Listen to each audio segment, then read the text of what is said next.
business you've always dreamed of, returning to school to study something new, getting hired back at your old company as a consultant without the benefits but getting paid more and feeling like you're truly valued, and many other ways of reinventing the later stages of our careers. Rather than retiring to a life of leisure, just as often we're learning new tricks, pursuing old or newfound passions, and building portfolios, brands, or businesses that align more closely with our values and caretaking responsibilities.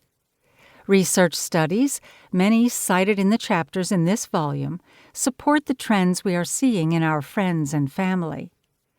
According to a Federal Reserve Board study, a full 1/3 of those who retire eventually reverse retirement and return to work on either a full or part-time basis. Even the Department of Labor has noticed the increase in the labor force participation rates by those 65 and older. In 1985, only 10.8% of those over 65 were working. That number has nearly doubled and is growing. In fact, a study by the Gerontological Society of America reports that people 55 and older are the fastest-growing segment of the American workforce. Some of this is due to necessity. Increases in the cost of living, coupled with inadequate pensions, mean that people in the lowest income groups are most apt to return to work after retirement. But the percentage of returners, 35%, is also as high as the highest income groups, as more affluent retirees return to some form of professional work after a year or so to rest and renew.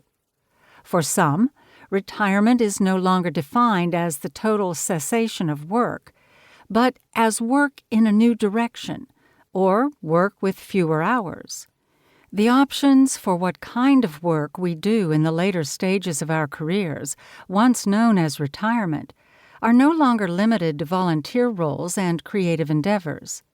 They include a return to full-time employment, gig work — the share of workers who are self-employed rises markedly with age — starting your own business — people age 55 plus make up 21% of the U.S. population, but that age group owns a disproportionately high 50.9% of U.S. small businesses, according to survey data from 3,000 entrepreneurs. Social entrepreneurship, or a portfolio of some of these options. Here's the catch. More people are embracing new forms of work beyond traditional retirement age. But that does not make the personal experience of moving to a new stage of life and work any easier.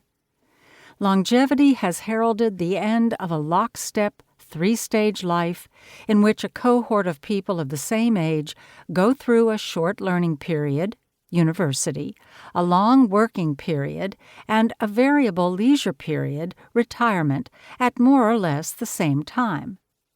As Linda Grattan and Andrew Scott argued in their book, The 100-Year Life, if we are now living decades longer than when retirement was first invented, it makes no sense to simply further stretch out the long working period between our 20s and 60s.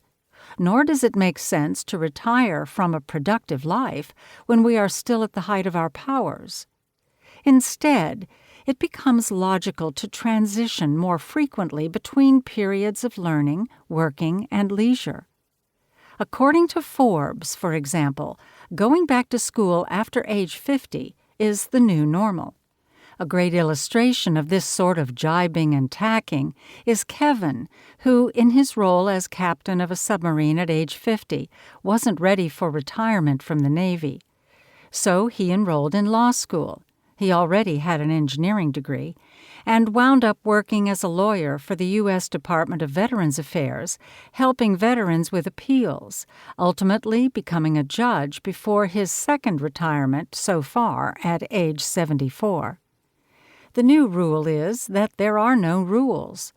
There are countless possible stages to our lives. We're making it up as we go along, changing the face of retirement as our parents knew it. That's